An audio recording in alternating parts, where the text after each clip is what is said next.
Queridos, a paz, a graça e as misericórdias do nosso Deus sejam com a sua vida. É motivo de muita alegria nós nos encontrarmos reunidos na casa do Senhor.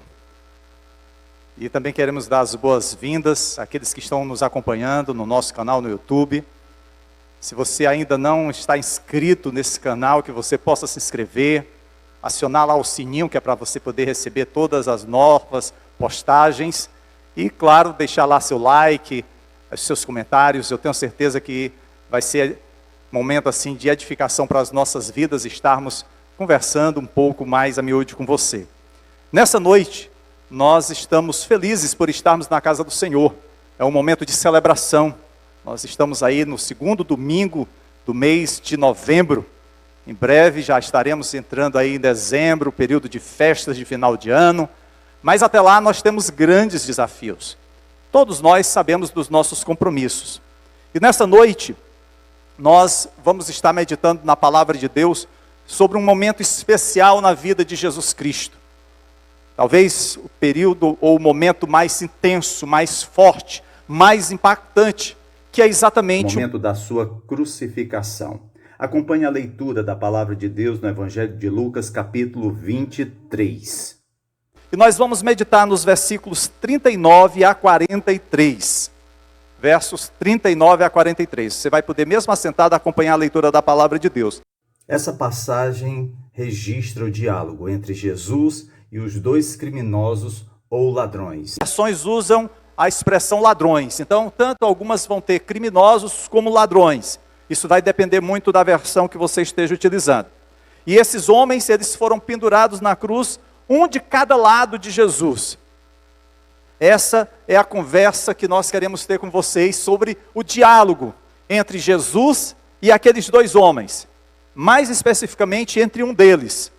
Nós escolhemos como título da nossa reflexão, Lembre-se de mim. Lembre-se de mim. Lucas, ele está chamando a nossa atenção para algo que nenhum dos outros evangelhos nós vamos observar. Tanto Mateus como Marcos, que compõem os evangelhos sinóticos, nos falam desses criminosos que estão ali no início do dia, quando foram crucificados, estão zombando de Jesus. Mas apenas Lucas fala desse diálogo. E é nesse diálogo que nós queremos extrair 3 preciosos ensinos, 3 verdades maravilhosas para as nossas vidas. Nós vamos estar falando, em primeiro lugar, sobre a prontidão de Jesus para salvar pecadores. O cuidado de Jesus para salvar vidas. Por isso é que ele diz que ele não veio chamar os justos, mas sim os pecadores ao arrependimento. Nós vamos observar que naquele momento da cruz, um homem tem a sua vida transformada, mudada. Um homem passa pelo processo do arrependimento, como tantos outros aconteceu também com a sua vida e com a minha vida. E por último, nós vamos estar falando acerca de uma declaração impactante de Jesus que mudou a vida de um homem, a perspectiva do amanhã.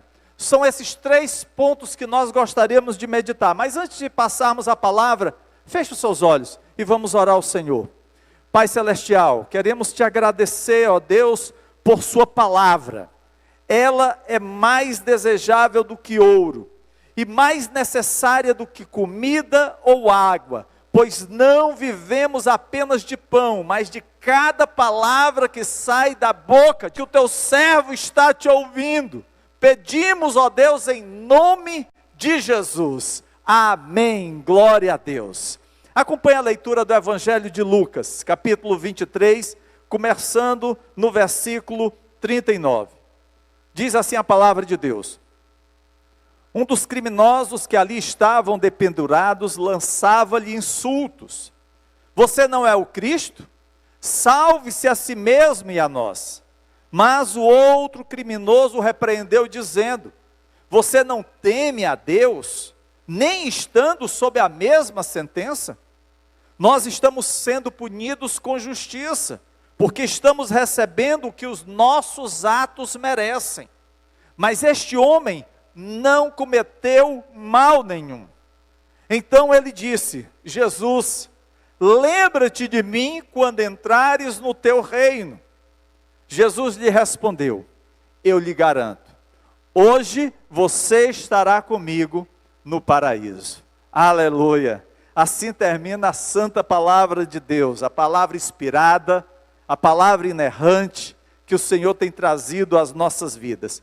Que Ele possa escrever sua verdade eterna em nossos corações nessa noite. Queridos, vejamos o primeiro ensino que nós podemos aprender nessa palavra, que é acerca da prontidão de Jesus para salvar pecadores. Jesus aqui, Ele perdoa um criminoso e garante-lhe a vida eterna. Mesmo na cruz, Jesus está realizando a sua obra salvadora. Durante 3 anos, Jesus realizou o seu ministério aqui na terra. Jesus curou enfermos. Jesus operou maravilhas e milagres. Jesus ressuscitou mortos. Jesus expulsou demônios. Jesus ensinou milhares e milhares de pessoas acerca do caminho da verdade.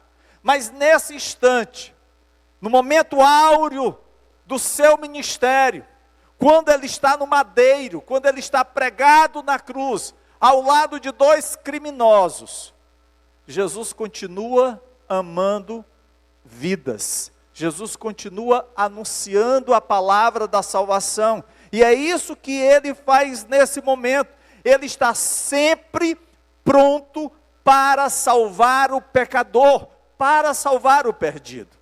Isso aconteceu com cada um de nós, em momentos diferentes, em situações as mais diversas. Jesus nos alcançou com o seu chamado, Jesus nos alcançou com o seu perdão, Jesus nos libertou da escravidão do pecado e nos deu uma nova vida.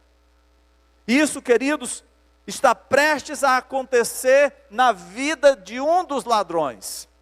Não que Deus não tivesse lançado essa mensagem já há muito, pelo contrário, mas havia um propósito de, naquele momento da cruz, aquela vida ser alcançada por Jesus. Eu acredito que muitos aqui já tiveram a oportunidade de ouvir o testemunho de pessoas que foram levadas, conduzidas a Cristo, num primeiro contato com a mensagem da palavra de Deus. Outros se tornaram renitentes, corações endurecidos, ouviram por diversas vezes, e já no leito de morte, é que confessaram Cristo como Senhor e Salvador de suas vidas. Cada um tem a sua história, e esse ladrão, que não nos é fornecido o seu nome, não nos é dito como ele se chamava, naquele momento, a sua vida passa por uma grande transformação. Está registrada para nós apenas no Evangelho de Lucas. Eu quero que nós observemos que a crucificação, ela tem um momento ímpar na vida daquele homem. E esse momento não restringe-se apenas àquelas poucas horas que ele passa na cruz, sofrendo o martírio da dor, mas que tem uma perspectiva mais ampla, porque olha para toda a eternidade. Aqui está Jesus suportando o tormento físico da morte de cruz. Ele está carregando não apenas o sofrimento que lhe foi causado pelos açoites. Ele não está sofrendo apenas pela coroa de espinhos que foi colocada na sua cabeça. Ele não está sofrendo apenas pelas dores de ter carregado o madeiro por toda a cidade até o Calvário.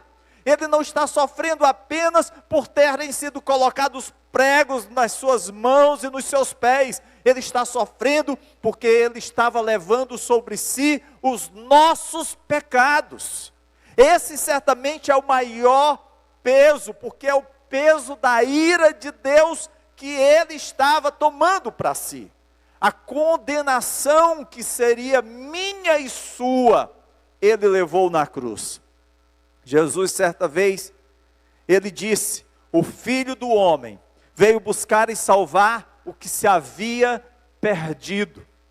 O Senhor não veio para os sãos, não veio para os saudáveis, o Senhor veio para os enfermos, para os doentes, doentes da alma, doentes que estão sendo consumidos pelo pecado.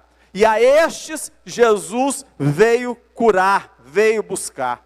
Na cruz, Ele está chamando um pecador para si. Nessa última conversa, nesse último diálogo antes da sua morte, um pouco antes da crucificação, Cristo demonstrou esse amor por Pedro.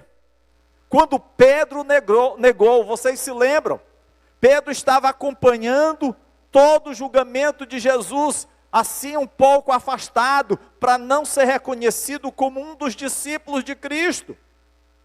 Mas é exatamente nesse momento na cruz, enquanto ele está prestes a morrer, que a sua obra redentora da salvação por aquele homem se consolida.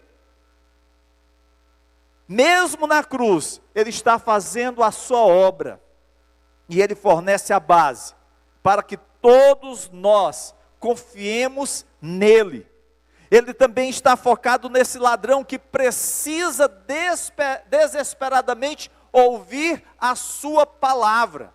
Talvez você, em algum momento na sua vida, você já esteve naquela mesma situação de desespero, na perda de um ente querido, na perda do emprego, diante de uma enfermidade, diante de um problema que aparentemente você não via solução.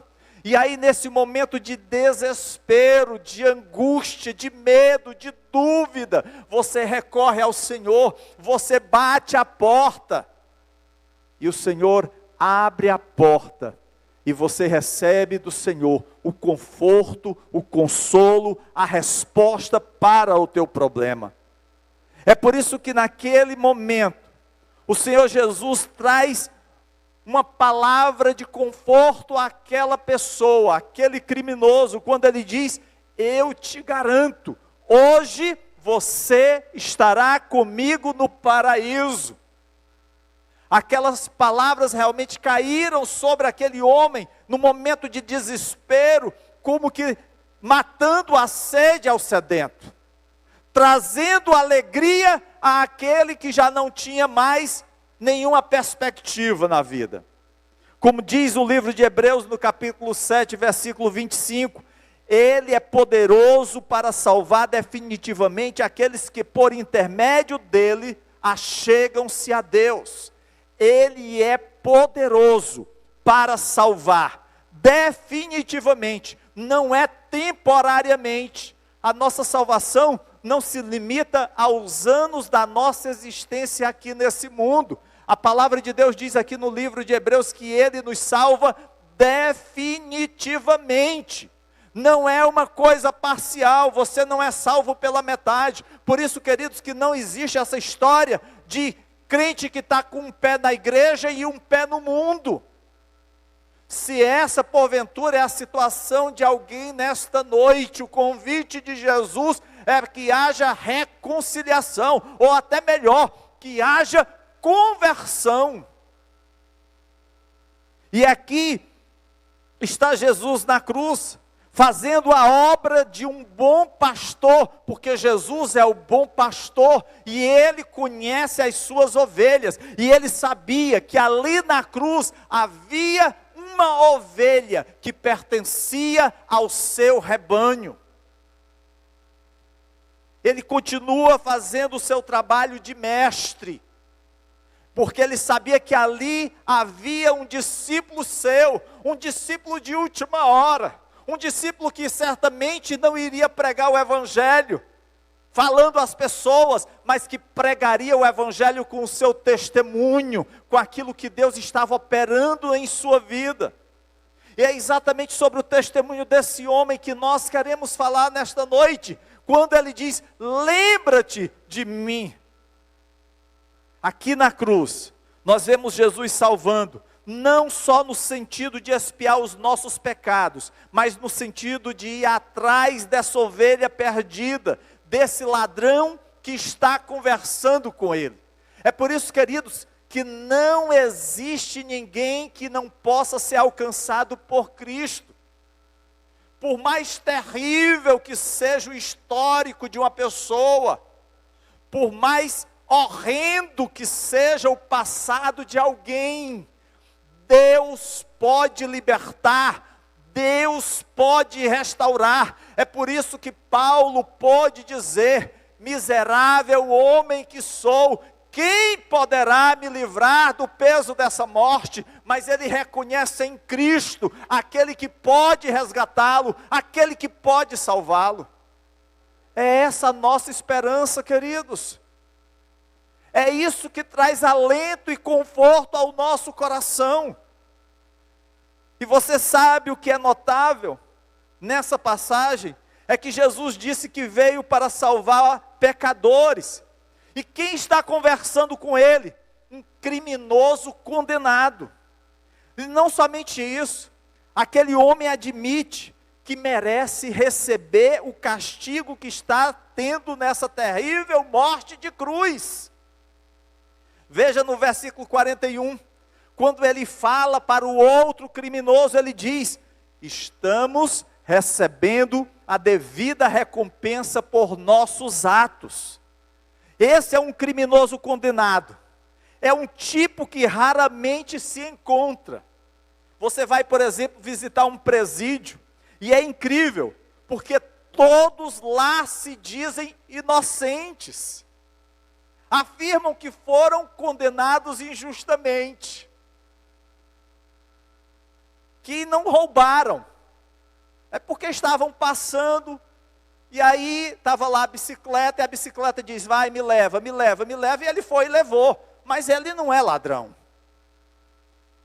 Mas nesse momento, aquele criminoso, ele atesta que ele realmente é merecedor daquilo que estava sendo lhe imposto.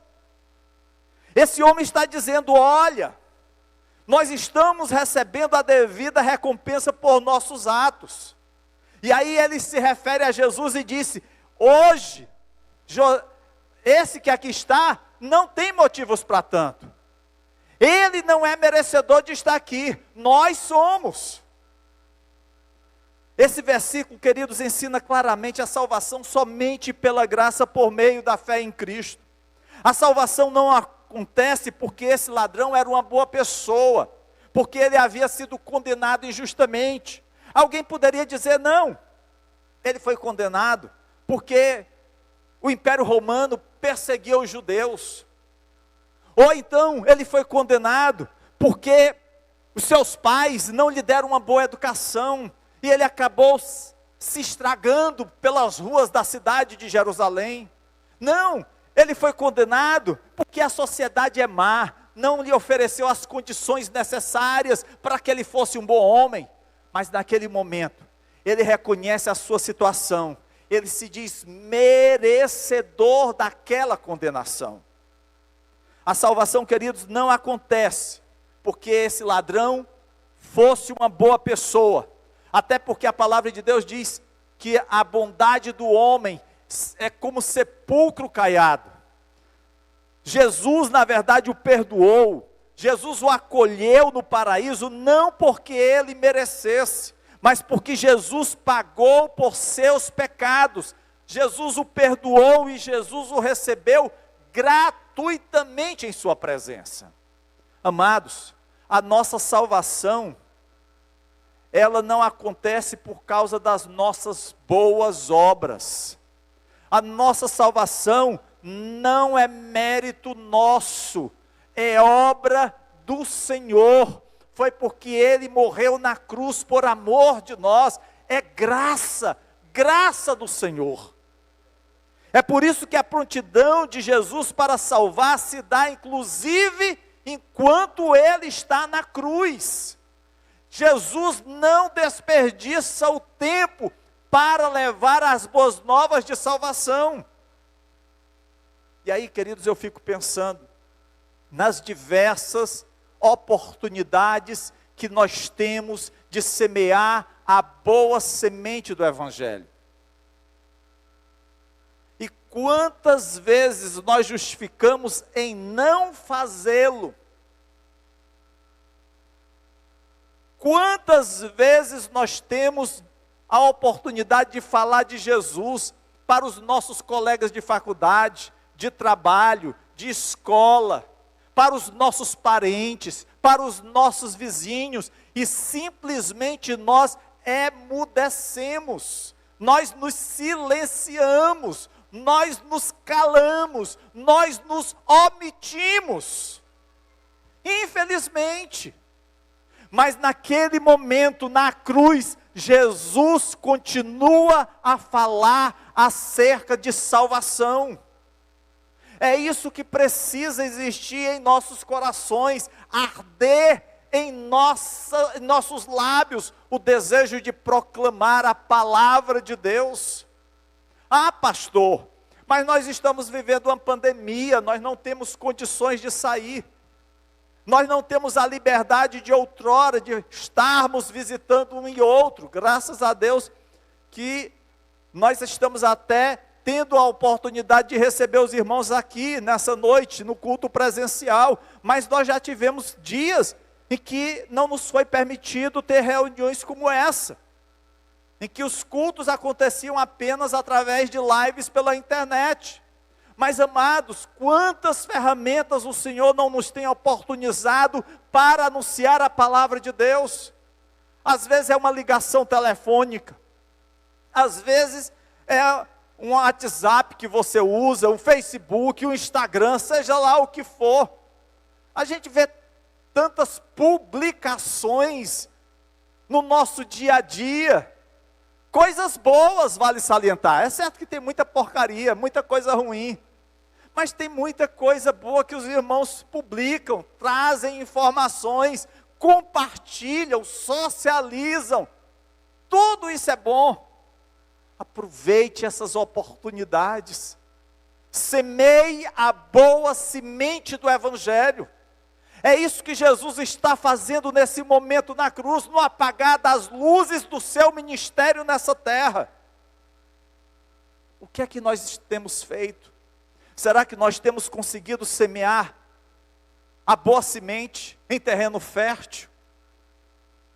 Ou simplesmente nós nos sentimos cansados? Ah, pastor, dizem os mais velhos, se eu fosse jovem, tudo seria diferente. Os jovens dizem, ah, pastor, quando eu for velho, aí eu vou ter mais tempo, aí tudo vai ser diferente. Ah, pastor, meus irmãos, Deus te concedeu a oportunidade hoje. O teu tempo é hoje. É isso que Deus está te afirmando nesse encontro de Jesus com o ladrão da cruz. Ele não deixou passar uma única oportunidade. Nós precisamos ter a prontidão para levar a mensagem do Evangelho. Foi isso que Jesus nos ensinou nesse primeiro momento. Mas não somente isso, queridos. A gente observa um outro ensinamento. O verdadeiro arrependimento. No encontro de Jesus com esse assassino, nós vemos uma conversão gloriosa na cruz. O arrependimento desse ladrão, desse criminoso, é notável. Lucas declara no verso 39, um dos criminosos que ali estavam dependurados, lançava-lhe insultos. Você não é o Cristo? Salve-se a si mesmo e a nós. Um dos ladrões escarnecia, zombava, injuriava. Mas se nós abrirmos as nossas Bíblias, lá no livro de Mateus, no Evangelho de Mateus, no capítulo 27, nos versículos 39 a 44, que também tratam da crucificação de Jesus, nós vamos encontrar a seguinte narrativa. Os que passavam, as pessoas que estavam passando, ali aonde estava havendo a crucificação, lançavam-lhe insultos, e aqui está dizendo que lançavam insultos para Jesus, balançavam a cabeça e diziam, Você que destrói o templo e reedifica em 3 dias, salve-se. Desça da cruz, se é o Filho de Deus. Certamente os religiosos que ali passavam, talvez as pessoas de boa reputação, as pessoas estimadas na sociedade de Jerusalém. Se tu és o Cristo, o Filho de Deus, salve-se, desça da cruz, e aí nós acreditaremos que você é o Messias, o prometido. A palavra de Deus diz que os sacerdotes, os mestres da lei e os líderes religiosos zombavam dele dizendo: salvou os outros, mas não é capaz de salvar a si mesmo? E é o rei de Israel? Desça agora da cruz e creremos nele. Ele confiou em Deus, que Deus o salve agora, se dele tem compaixão, pois disse: sou o Filho de Deus. E igualmente, no Evangelho de Mateus, diz que aqueles ladrões que haviam sido crucificados com ele também o insultavam. Os dois inicialmente estavam insultando Jesus. Repetidamente em todo o processo de julgamento e de condenação de Jesus, Jesus foi ridicularizado, foi insultado. Os principais sacerdotes e escribas zombavam dele? Sim. Eles zombaram de Jesus quando os doentes que foram curados durante o ministério de Jesus diziam que Jesus era o filho de Davi, o Messias, o ungido, o rei de Israel. E agora naquele momento na cruz eles se lembravam certamente daquilo que eles ouviram dos cegos dizendo: filho de Davi, tem misericórdia de mim. E eles zombavam de Jesus. Pilatos zombou de Jesus, sim. Quando os religiosos foram a Pilatos dizendo: este homem é uma ameaça ao governo romano, porque afirma ser um rei e ter um reino. Pilatos examina Jesus e depois diz: este homem não é uma ameaça a Roma. Pilatos claramente não pensa que o tipo de rei que Jesus afirma ser, ou o tipo de reino que ele afirma ter, é qualquer ameaça para Roma. Para Pilatos, Jesus não passava de um rebelde sem causa. E aí zomba aquele de quem dizia que era rei. Os soldados romanos zombam de Jesus, sim, pois o humilharam, o torturaram e lançaram impropérios. Fizeram uma coroa de espinhos e a colocaram em sua cabeça. Puseram uma vara em sua mão direita e ajoelhando-se diante dele zombavam: salve, rei dos judeus. Todos zombaram de Jesus. E eu quero dizer para você, que eu e você, em algum momento das nossas vidas, também zombamos de Jesus. Porque quantas vezes o Evangelho não nos foi pregado, quantas vezes a palavra de Deus não nos foi anunciada, e nós dissemos: não, não é para mim, não é esse o momento, não quero isso para a minha vida, quem sabe depois, eu quero aproveitar esse momento, eu quero viver o que a vida me der. E aí nós zombamos de Jesus, nós olhamos para o crucificado e dissemos: não quero nada contigo. Nós olhamos para o sacrifício de Jesus e dissemos: isso não me pertence. Queridos, ali na cruz todos o insultavam. Os soldados, os que passavam, os chefes dos sacerdotes, os mestres da lei e os religiosos. Mas há um detalhe que requer um olhar especial, e que nem em Mateus no capítulo 27, nem em Marcos no capítulo 15 nos é dito. Porque tanto Mateus como Marcos falam que aqueles dois criminosos foram crucificados com Jesus, que insultavam Jesus. Porém, é exatamente no Evangelho de Lucas, que fala que apenas um fazia coro com os insultos da multidão. Certamente, no início, os dois criminosos, aqueles dois ladrões, estavam zombando de Jesus. Mas algo impressionante aconteceu. Algo terrivelmente maravilhoso aconteceu na vida de um daqueles homens. A palavra de Deus diz que um deles se arrependeu. Talvez ele tenha ficado tão impressionado ao ouvir Jesus perdoando aqueles que o crucificavam, porque enquanto Jesus estava sendo crucificado, ele disse: Pai, perdoa-lhes, pois eles não sabem o que fazem. Talvez o próprio Jesus, com o seu jeito carismático, o seu jeito de atrair as pessoas a si, não pela sua beleza, porque Isaías diz que ele não tinha beleza nenhuma, mas pela sua forma de se dirigir às pessoas, ele atraiu aquele ladrão. A palavra de Deus diz que Jesus, o Salvador, levou aquele homem a um encontro, a uma mudança que jamais poderia acontecer, a não ser que o Espírito Santo de Deus pudesse estar agindo naquele coração. Em algum momento durante o dia, os dois tivessem começado aquele dia zombando de Jesus, algo maravilhoso aconteceu.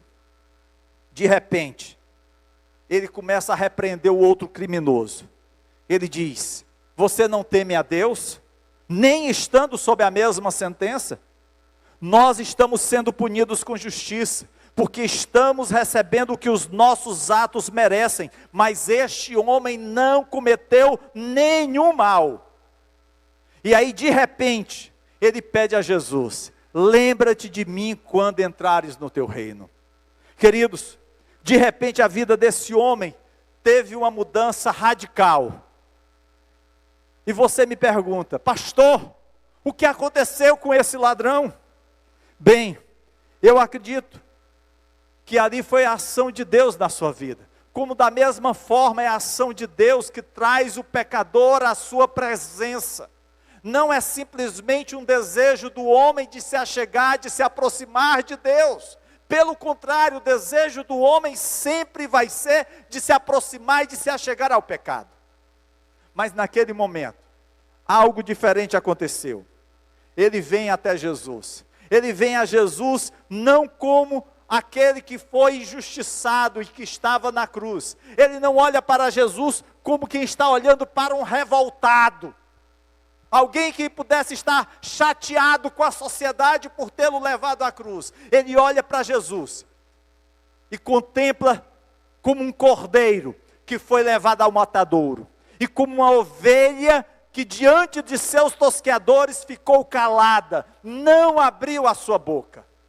Naquele momento, ele vê o Cordeiro de Deus que tira o pecado do mundo.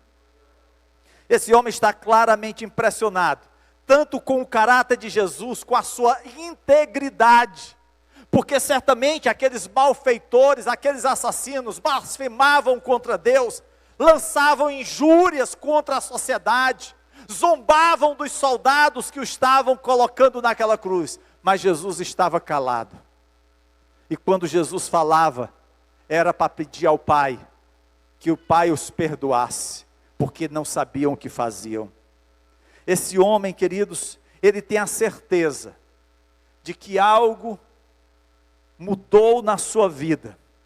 Quando nós fomos alcançados pelo perdão de Deus, a nossa vida mudou radicalmente. E eu não me refiro apenas na questão de aparência física, porque essa talvez seja a menor das mudanças. A maior de todas as mudanças acontece exatamente na alma do homem, no coração do homem. A palavra de Deus diz que Deus transforma o coração de pedra, o coração duro, o coração gelado, num coração de carne, num coração que pulsa, num coração que vibra, num coração que ama ao Senhor Todo-Poderoso.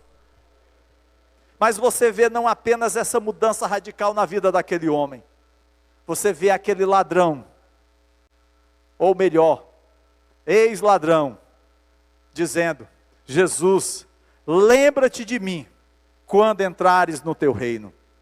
Queridos, todos zombaram de Jesus, e de repente, há um homem que está agonizando na cruz, ao lado de Jesus, dizendo: Jesus, eu sei quem é você, você é rei, eu observei você. Ele pede, ele clama, ele suplica a Jesus. Queridos, nós temos um reconhecimento que aquele ladrão faz do seu próprio pecado, e não somente isso, da sua confissão muito clara de quem é Jesus e o que ele afirma ter vindo fazer nesse mundo. É uma mudança incrível que acontece com este homem. John Charles Riley, bispo da igreja na Inglaterra, referindo-se a esse ladrão na cruz, ele disse: as evidências da graça na vida desse homem merecem a nossa maior atenção. J.C. Riley identificou 6 evidências. Deixe-me compartilhá-las rapidamente com vocês.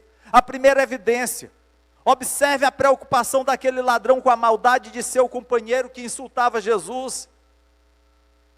Você não teme a Deus estando sob a mesma sentença? De repente este homem, que alguns momentos antes zombava de Jesus, agora recrimina o outro criminoso. E ele não faz isso simplesmente para fazê-lo calar, mas porque ele queria que aquele outro criminoso pudesse observar quem estava entre eles.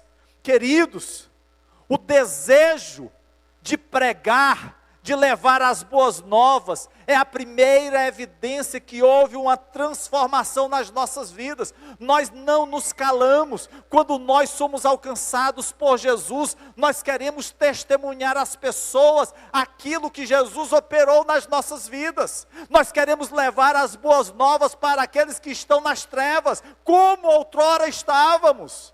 É isso que esse ladrão faz. Ele olha para o outro criminoso e o repreende, mas o repreende no sentido de dizer: olha, há salvação também para ti, confia em Jesus.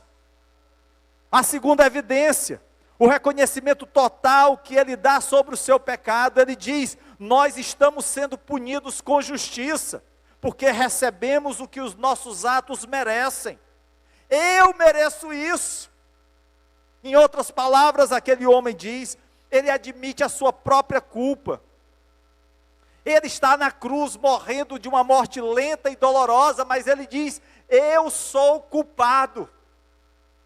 Queridos, precisamos nos lembrar que essa era a nossa situação. Outrora nós éramos culpados, nós éramos merecedores do inferno, da morte, porque a morte é o salário do pecado. Mas a palavra de Deus diz que o Senhor nos alcançou com o seu perdão. Ele nos envolveu com laços de amor. Ele rasgou a nossa dívida.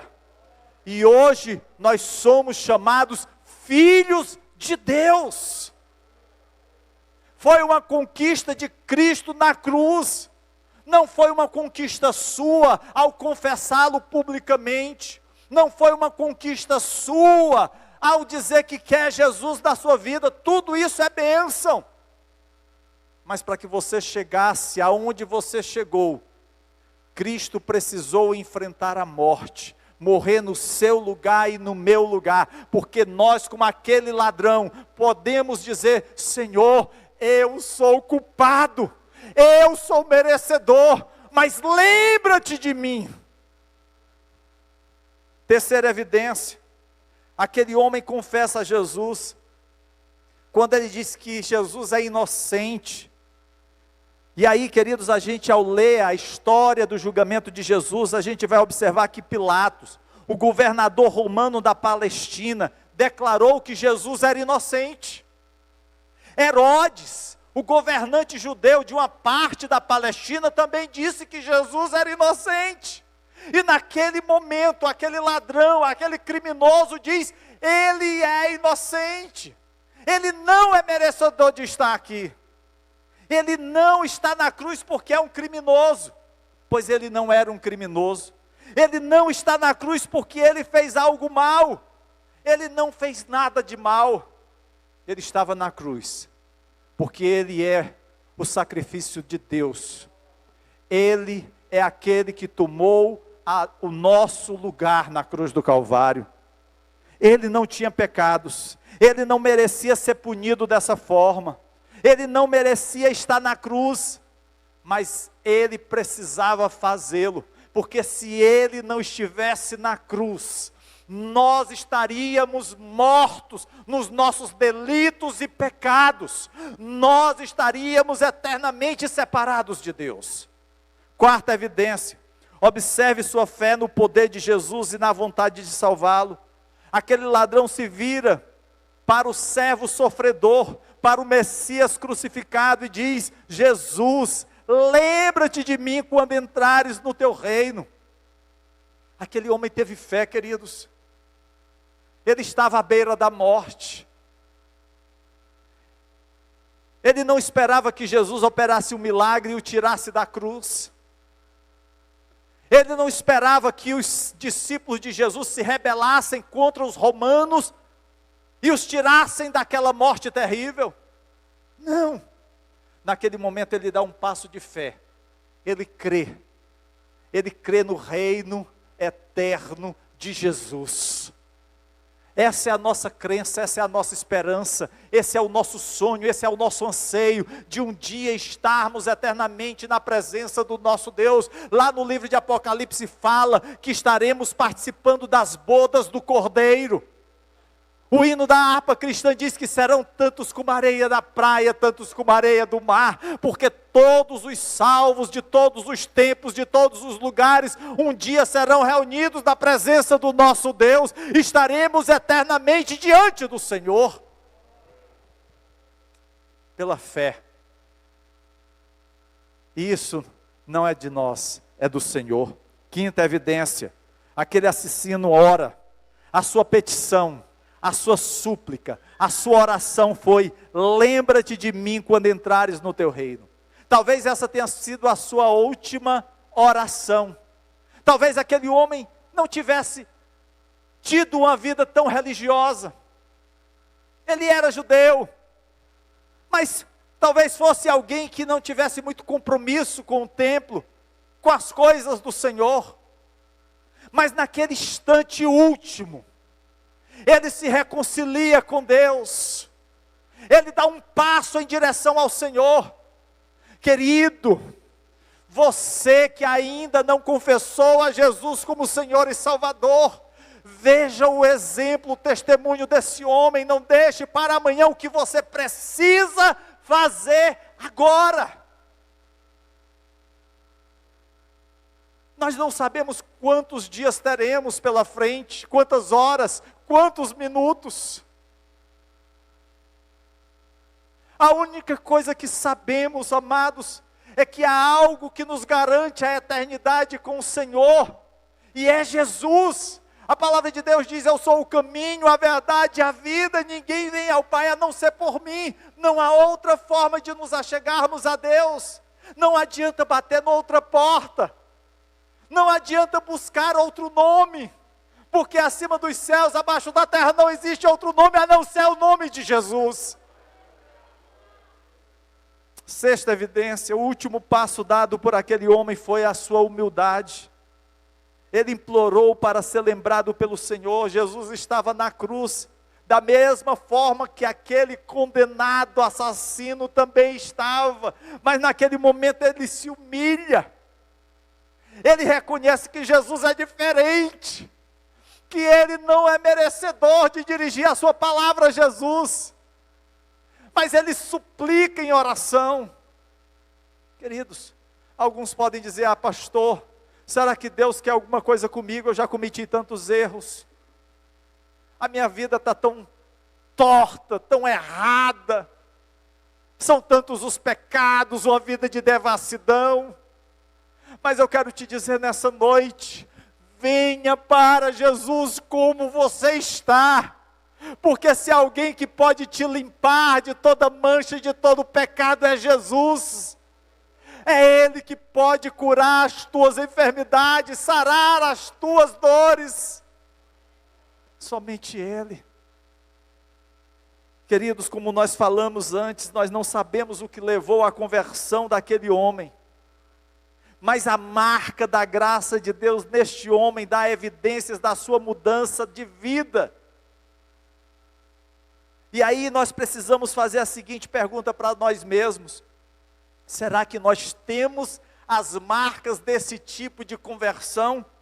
É claro que eu não estou dizendo que a nossa conversão precisa ter sido, ou seja, tão dramática como foi a daquele ladrão. Não! Cada conversão é diferente e única, porque Deus nos torna únicos. Não somos iguais uns aos outros. Deus nos ama individualmente. Mas todos nós devemos ser capazes de ver as evidências da graça de Deus em nosso coração. Se realmente estamos em Cristo, se realmente somos de Cristo, as evidências da graça precisam ser manifestas sempre nas nossas vidas. Nós temos esses tipos de evidências da graça. Nós nos importamos como aquele ladrão que se importou com o seu amigo que estava sendo crucificado.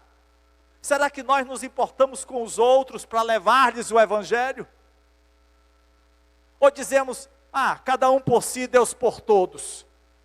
Será que nós vemos o nosso próprio pecado claramente como aquele assassino viu? Será que nós aceitamos a pessoa de Jesus e a sua palavra como aquele homem fez? Será que nós confiamos com fé em Jesus? Será que nós oramos humildemente a Ele apenas para ser capazes de sermos lembrados por Jesus quando Ele vier no seu reino? Em todas essas áreas, houve evidência das marcas da obra da graça de Deus na vida desse homem. Será que você olha para você mesmo e pode ver essas mesmas obras da graça na sua vida? Pastor, eu não estou tão bem quanto esse assassino convertido. Eu preciso mudar. Eu preciso acertar o alvo com Jesus. Eu tenho andado por caminhos tortuosos na minha vida. Eu quero te dizer que não é isso que Deus quer para você, querido. Não é isso que Deus quer para você, minha amada. Deus deseja o melhor para a sua vida. O nosso padrão é o de excelência na presença de Deus. Devemos, queridos, apresentar o nosso corpo como sacrifício vivo, santo e agradável a Deus. A nossa oferta ao Senhor não pode ser a oferta de Caim. A nossa oferta diante de Deus precisa ser a oferta de Abel. Precisamos nos lembrar de oferecer as nossas primícias, o melhor para Deus. Não é o que nos sobra, não é o que nos resta. Até aqui nós vimos dois preciosos ensinos: a prontidão de Jesus para salvar pecadores e o verdadeiro arrependimento. Mas nós queremos encerrar com o terceiro ensino, uma declaração de mudança de vida. Quando aquele ladrão disse a Jesus: lembra-te de mim quando entrares no teu reino. Eu não sei quanto dos ensinamentos de Jesus esse ladrão já havia ouvido. Jesus já havia durante 3 anos pregado, ensinado às multidões. Quem sabe, aquele homem não estava lá no Sermão da Montanha, talvez querendo afanar alguma coisa de algum desavisado. Quem sabe aquele homem não viu Jesus realizar alguma cura, talvez apenas para perceber algo diferente na multidão que se aglomerava para ver o milagre. Quem sabe se aquele homem simplesmente não ouviu alguém dar o testemunho de ter tido um demônio expulso de sua vida. O certo, queridos, é que nós não sabemos se aquele homem, se aquele criminoso já havia tido algum contato com a mensagem do Evangelho. Nós não sabemos nada disso. Mas naquele momento aconteceu algo que foi suficiente para aquele assassino aprender que Jesus era o rei e que tinha um reino. Ele não cria na mesma proporção que os religiosos judeus criam acerca do Messias. Porque os religiosos viram os milagres de Jesus, os religiosos viram Jesus expulsar demônios, os religiosos viram Jesus ressuscitar os mortos, mas não creram em Jesus como rei, como Messias, como ungido de Deus. Eles continuavam esperando a chegada do Messias. Eles rejeitaram a Jesus. Mas aquele ladrão, aquele assassino, ele não creu em Jesus dessa mesma forma que aqueles religiosos. Aquele homem apenas pediu uma coisa a Jesus: Jesus, perdoa-me, aceita-me, conta-me entre os justos e não entre os ímpios, quando tu entrares no teu reino. Ele anseia pelo perdão de Jesus, ele anseia para ser incluído no reino de Deus, na bênção do reino que virá. Amados, hoje nós fazemos parte de diversas tribos, nós queremos ser incluídos, falamos tanto de inclusão. Eu lembro que aproximadamente, há uns 16 anos atrás, quando houve o processo de inclusão das crianças que eram tidas como necessidades especiais. Eu lembro porque eu trabalhava exatamente com esse atendimento, crianças com necessidades especiais. Depois o nome foi mudado, e aí cada governo foi mudando. Aquelas crianças, elas frequentavam escolas diferentes, elas não tinham contato com aquelas crianças tidas por normais, elas eram excluídas. E aí as portas das escolas públicas passaram a ser abertas. Eu lembro que alguns professores diziam assim: mas nós não estamos preparados, a escola não está preparada, e nós nunca vamos estar preparados, porque é difícil incluir.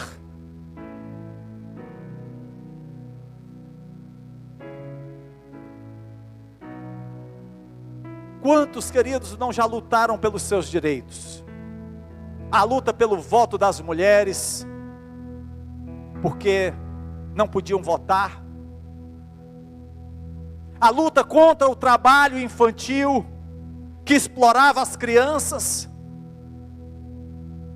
Quantas lutas, quanto sofrimento para se alcançar os direitos. Mas naquele momento, aquele homem, ele também queria ter o direito de ser incluído. Ele que durante a sua vida viveu uma vida de exclusão, à margem da sociedade. Talvez a sua família o rejeitasse, talvez os seus amigos não olhassem com bons olhos. Ele era a escória da sociedade, e é por isso que ele estava na cruz. E ele diz: Jesus, lembra-te de mim no teu reino. Eu quero ser incluído no teu reino, Jesus.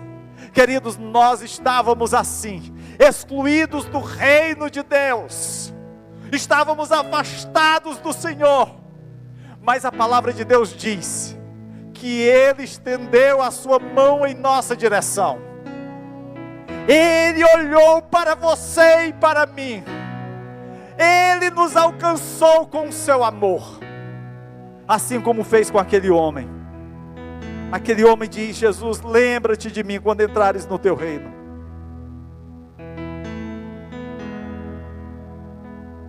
Eu não sei o que talvez os religiosos que estavam ouvindo aquele diálogo pensassem que Jesus fosse dizer naquele momento. Talvez alguns passassem na sua cabeça: o que é que esse homem tem a prometer? Está para morrer também.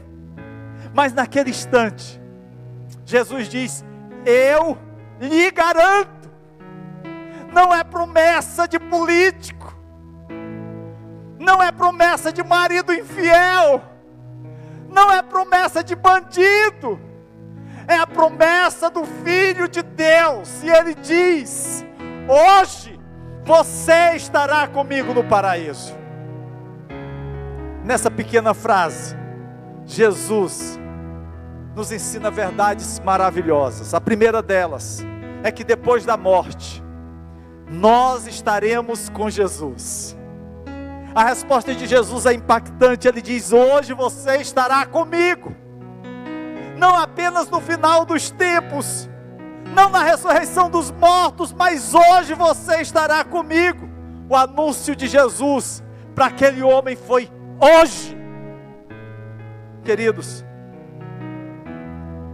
o seu povo não terá apenas que esperar a vinda do julgamento final, mas Jesus diz que aquele que dorme no Senhor, hoje estará com Ele.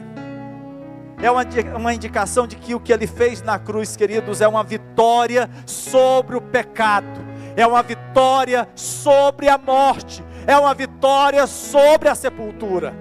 Você percebe que nessa única frase, Ele alterou toda a maneira como o cristão encara a morte. É claro que nós nos entristecemos com a perda de um ente querido. É claro que nós sofremos pela saudade de alguém que partiu. Mas nós temos a segurança de que aquela vida está com o Senhor. O salário do pecado é a morte. É o nosso último inimigo. O diabo já foi derrotado. Ele faz suas escaramuças de vez em quando.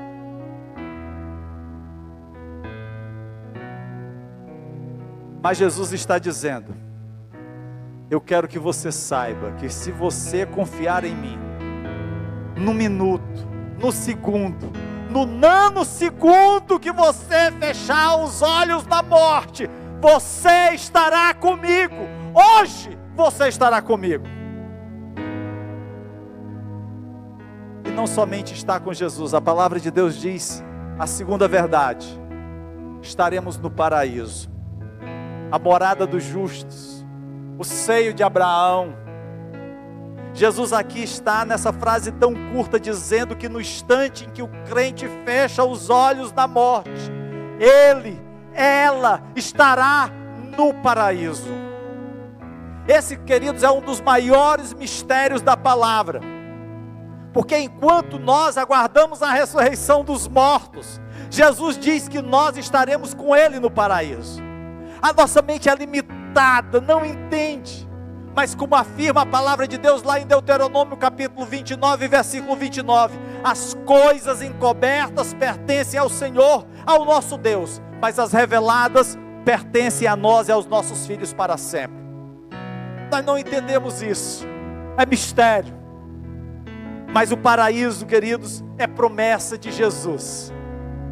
Não é um mundo de fadas, retratado nas telas do cinema de Hollywood, em que você flutua nas nuvens, com asinhas batendo para lá e para cá. O paraíso é onde Jesus está, e você o verá. Jesus é o grande, o maior e o melhor tesouro para nós. Nós somos gratos ao Senhor pelo perdão dos nossos pecados. Ah, meu Deus, como eu sou grato, porque Jesus me perdoou. Mas, queridos, nós amamos o perdão dos nossos pecados, porque Ele, perdão, nos permite estar com Jesus eternamente. Nós amamos a justificação somente pela graça, por meio da fé em Cristo. Mas nós amamos a justificação porque nós valorizamos Jesus mais do que qualquer outra coisa. A maior bênção para o crente é Jesus. Ele não é apenas um meio para a bênção. Eu sei que muitos hoje prometem nos seus púlpitos: venha para Jesus e você receberá um carro do ano. Venha para Jesus e o sonho da casa própria se confirmará. Venha para Jesus e o seu casamento vai ser restaurado. Glória a Deus se tudo isso acontecer, queridos. Mas o motivo é que nós não temos em Jesus um meio para alcançar as coisas nesse mundo. Jesus é o fim de toda a existência. Ele é o objetivo final das nossas vidas. E então Jesus se vira para esse ladrão, que pediu para ser lembrado. E ele diz para aquele homem arrependido e perdoado: você quer ser lembrado? Você vai ficar comigo. Eu não terei que me lembrar de você. Você estará comigo para sempre. Você não será esquecido, porque você estará comigo. Há jovens nesta igreja que talvez nunca conheceram seus avós, homens e mulheres cristãos piedosos. Há irmãos aqui que perderam a companhia de pais, esposas, filhos a quem amavam.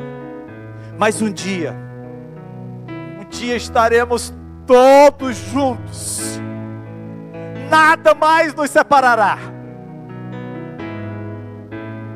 Todas essas coisas são preciosas, mas a mais preciosa é estar sempre ao lado de Jesus. É por isso que ele diz isso a esse ladrão. É por isso que a salvação é pela graça. Aquele homem nada fez, foi tudo pela graça. Se há alguém que nada fez, foi aquele ladrão. Se há um exemplo maior da salvação pela graça, foi a obra de Deus na vida daquele homem. Olhe agora para a sua vida. Você se arrependeu como esse ladrão? Jesus está a te dizer: se confessar os teus pecados, eu sou fiel e justo para perdoar os teus pecados e te purificar de toda injustiça. Confie em Cristo, como fez aquele ladrão.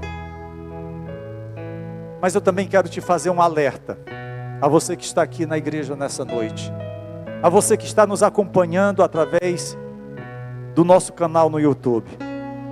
O salmista declara: a pedra que os construtores rejeitaram, tornou-se a pedra angular. E Jesus falando ao povo, em especial àqueles que teimavam em rejeitá-lo, aqueles que teimavam em negá-lo, lançou-lhes o seguinte alerta: aquele que cair sobre esta pedra será despedaçado, e aquele sobre quem ela cair será reduzido a pó. Acreditar ou não acreditar, eis a questão. Onde você deseja passar a sua eternidade? Qual a sua decisão? Aquele ladrão, pela graça, ouviu o Salvador dizer: muito bem, servo bom e fiel, entra na alegria que preparei para você. Todos os que creem nessa forma receberão a bênção de Deus. Qual a sua decisão? Hoje é noite de salvação. Eu não sei como está a sua vida. Eu não sei se você precisa de uma reconciliação com Deus. Eu não sei se você precisa confessar o seu nome como Senhor e Salvador. A única certeza que eu tenho é que Ele está aqui nessa noite para te acolher, para te receber, para te perdoar. Porque assim como Ele lançou o perdão sobre aquele ladrão, Ele também está aqui nessa noite para te ofertar o seu perdão.